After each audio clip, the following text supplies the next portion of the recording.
আপনি যদি অতিরিক্ত মাত্রায় স্ট্রেস, অ্যাংজাইটি, মানসিক চাপের মধ্যে থাকেন, বারবার যদি এই রকম সমস্যা আপনার সাথে হতেই থাকে, তাহলে কোন জায়গায় আপনার ভুল হচ্ছে, কেন এই রকম সমস্যা আপনার বারবার হচ্ছে, সেই জিনিসটাই কিন্তু আপনাকে বলবো।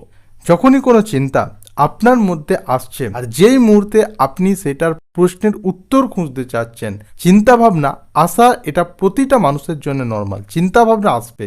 কিন্তু যেই মুহূর্তে সেই চিন্তাটার আপনি গভীরে যেতে থাকবেন, অর্থাৎ এর প্রশ্নের উত্তর খুঁজতে যাবেন, তখনই কিন্তু এতটা গভীরে আপনি চলে যাবেন, আপনি চাইলেও এই চিন্তা ভাবনাকে কম করতে পারবেন না। তাই চিন্তা ভাবনা যখন আপনার কাছে এলো, আপনার প্রথম কাজ হবে চিন্তা ভাবনার বেশি গভীরে না যাওয়া, অর্থাৎ এটাকে নিয়ে বেশি আলোচনা না করা।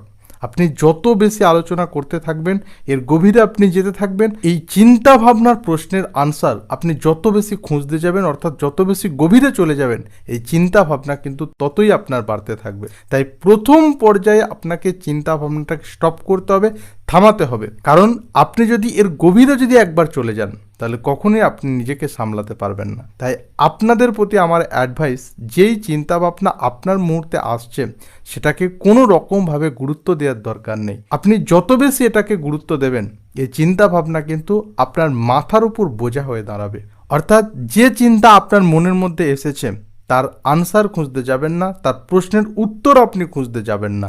কারণ গভীরে চলে গেলে আপনি কখনোই আপনার চিন্তাকে স্টপ করতে পারবেন না বা কখনোই থামাতে পারবেন না।